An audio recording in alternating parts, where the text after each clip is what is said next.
बिस्मिल्लाहिर्रहमानिर्रहीम। मेरा नाम है जी डॉक्टर मोहम्मद नदीम और आज का जो हमारा सेशन है उसमें हम डिस्कस करेंगे कि बकरियों के जो घुटने हैं वो क्यों सूज जाते हैं और उनसे चला नहीं जाता। तो बेसिकली इसे इंग्लिश में बिग नी भी कहते हैं, उसके बाद इसे कार्पल हाइग्रोमा भी कहते हैं लार्ज एनिमल्स में, और जो बकरियों में इसे कैप्रीन आर्थराइटिस एन्सेफेलाइटिस वायरस भी कहते हैं। तो ये मल्टीपल बैक्टीरियाज जो कि एनवायरनमेंट में मौजूद हैं उनकी वजह से होता है, जो कि किसी वोंड मतलब ज़ख़म या इंजरी या इंजेक्शन कोई चीज़ खाने के ज़रिए जो अंदर चले जाते हैं और वो ब्लड में शामिल होके जॉइंट्स में चले जाते हैं, वहाँ जाके वो इन्फ्लेमेशन काज कर देते हैं। इसकी कई और भी रीज़न हैं, लेकिन जो इसकी मेन काज जो सामने आई है देखने में वो पुअर मैनेजमेंट है। पुअर मैनेजमेंट में ये है कि आपने जो एनिमल्स को बेडिंग है, वो जो फ़र्श है वो आपने सीमेंट का दिया हुआ है, कंक्रीट का दिया हुआ है। तो अगर आप उसको सॉफ्ट बेडिंग पे शिफ्ट करेंगे तो ये इशू मोस्टली रिज़ॉल्व हो जाते हैं, लेकिन जो बेडिंग है वो एनिमल की सॉफ्ट होनी चाहिए। तो सॉफ्ट बेडिंग से ये जो इशू है ये 80% रिज़ॉल्व हो जाता है। लेकिन इसकी जो मेन काजेज़ हैं वो मैंने आपको बताई हैं कि बैक्टीरियल भी है, ये बैक्टीरिया की वजह से भी हो जाता है। बाज़ दफ़ा ये ख़ुद ब खुद ख़त्म हो जाता है, लेकिन बाज़ दफ़ा इसका ट्रीटमेंट करना पड़ता है। लेकिन जो क्रॉनिक केसेस हैं उनमें ट्रीटमेंट का जो रिज़ल्ट है वो ज़ीरो आता है, उसमें रिज़ल्ट नहीं आता। लेकिन जो अर्ली केसेस होते हैं, अगर अर्ली डायग्नोज कर लिया जाए तो ये ठीक हो सकता है। ये सामने आपके बकरी बैठी हुई है, इसके दोनों जो घुटने हैं, कार्पल्स जॉइंट्स हैं, वहाँ पे हाइग्रोमा बना हुआ है। तो ये केस कैटल में है, जिसमें हम कार्पल हाइग्रोमा भी कहते हैं, बिग नी भी कहते हैं। तो ये पुअर मैनेजमेंट की वजह से भी होता है। और जिन कंट्रीज़ में ब्रूसेला जो है बैक्टीरिया, उसकी जो पॉपुलेशन है वो ज़्यादा है, वहाँ पे भी इस कार्पल हाइग्रोमा से ब्रूसेला को आइसोलेट किया गया है। ब्रूसेला की वजह से भी हो जाता है। तो ये आपको सामने नज़र आ रहा है, एक घुटने पे यूनिलेटरल, एक घुटने पे हाइग्रोमा बना हुआ है। तो इसकी जो मैनेजमेंट है उसमें आपने एनिमल्स को सॉफ्ट बेडिंग पे शिफ्ट करना है, ठीक है।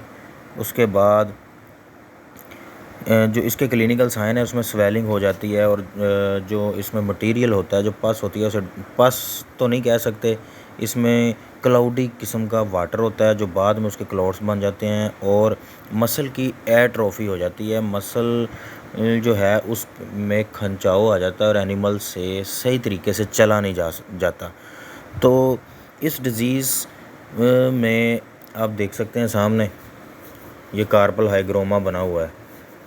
तो ये कार्पल हाइग्रोमा जो है मैसिव बाइलेटरल कार्पल हाइग्रोमा, ये दोनों टांगों पे बना हुआ है कैटल के। तो कैटल में इसे कार्पल हाइग्रोमा भी कह सकते हैं, बिग नी भी कहते हैं। उसके बाद जो है इसे नी हाइग्रोमा भी कहते हैं। तो ये इसकी मैनेजमेंट पे डिपेंड है, तो आपने इसकी मैनेजमेंट ठीक करनी है। इसका ट्रीटमेंट जो है वो जो हाई प्रोड्यूसिंग एनिमल्स हैं उनमें इसका ट्रीटमेंट जो है वो रिकमेंडेड नहीं है, क्योंकि वो इससे डिस्टर्ब होते हैं और प्रोडक्शन जो है उनकी लॉस होती है। तो ये गोट थी, बक है। तो बक में हम जो उसके हाइग्रोमा में मटेरियल है वो हम आपको दिखा रहे हैं। ये बिल्कुल एक्यूट केस है, अभी स्टार्ट ही हुआ था। तो ये आपको सामने फ़र्श भी नज़र आ रहा है, ये बेडिंग की वजह से हुआ है सारा।